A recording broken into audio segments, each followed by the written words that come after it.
With me now. Thanks, Yusuf, for coming in. So judges have decided on 3 years, 1 month and 15 days. What do you make of the sentence? Well, first thing, it's a landmark case for Turkish judicial history. And we have to remember, while Pastor Brunson will be going home, hopefully shortly, that he's not going home an innocent man. He's guilty. He's guilty on one charge of terror. And he is sentenced to 3 years, 1 month, 15 days now.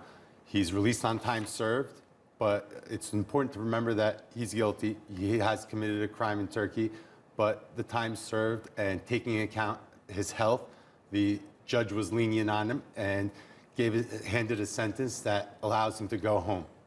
So, I know that you're not a law expert, but he did get 3 years, 1 month and 15 days, but he can still go home. Is that the decision made? Yes, he can go home. So the Turkish judicial system did come under fire throughout this case. So does that show the Turkish courts are independent? This case is the most politically charged case I've ever seen. I mean, you have a U.S. president directly intervening in a Turkish court. I wouldn't have wanted to be the prosecutor or the judge. I mean, they must have been under immense pressure. But regardless of everything, I think they did a very, very good job, and they definitely showed that the Turkish judicial system is independent and will take the necessary decision. So now going back to understand how this came to this point, basically, I mean, Pastor Brunson, the pastor, he was in jail for over 2 years now, but we only heard of him recently because he became important for the US only recently after he got under house arrest, and especially to Mike Pence. Why? Well, Pastor Brunson's an evangelical Christian pastor.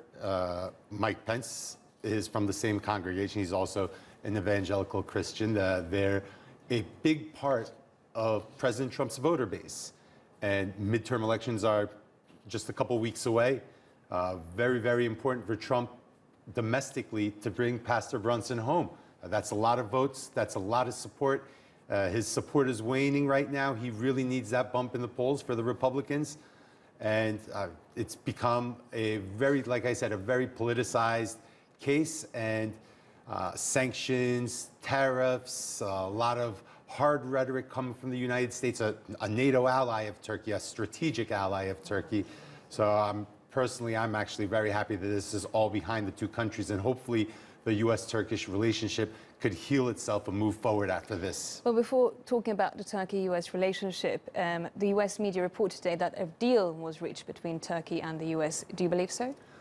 I heard about it last night. The NBC News reported that a deal was in place, then followed by the New York Times, followed by the Washington Post. This morning, first thing I did was call my contacts at the Turkish Foreign Ministry, and I talked to a very top-level Turkish Foreign Ministry official, and he guaranteed there was absolutely no such deal. No such deal was even sat down and negotiated. President Erdogan in the past has said he does not have the power to intervene, and he cannot intervene and have Pastor Brunson released. That he, like everyone else, has to wait for the judge's decision. And like I said, the Foreign Ministry has completely denied such a deal, so I don't know where U.S. media, who they're quoting, where they're getting this from. Okay, and he was accused of having links to the PKK and the Gülenist movement. And so tell us more on why that is very important for Turkey, as we understand. Okay. Well, like I said in the beginning first, he's not innocent. He is guilty. He has been sentenced. One of the reasons why the sentence has dropped a little in time was because some of the witnesses had changed some of their testimony, and changing some of their testimony changed the court's charges against him, what he was being charged with. But he had very close links to the PKK. He had worked to help get PKK members that were in Southeast Turkey out of Southeast Turkey and into other countries, and provide shelter for them, and also give them the guise of working as missionaries and working for his church. The way his church was first founded, members of the Gülenist organization helped them create the association that helped them establish the church that he works at. He also met with many top-level FETÖ members throughout his time over here. So there are clear links between him and terrorist organizations. And in the end, he was proven to be a member of a terrorist organization. How active that, obviously not very active, but he was still a member. He did provide support for these organizations. So do you think it's due to only Pastor Andrew Brunson that US-Turkey relationship nearly hit rock bottom?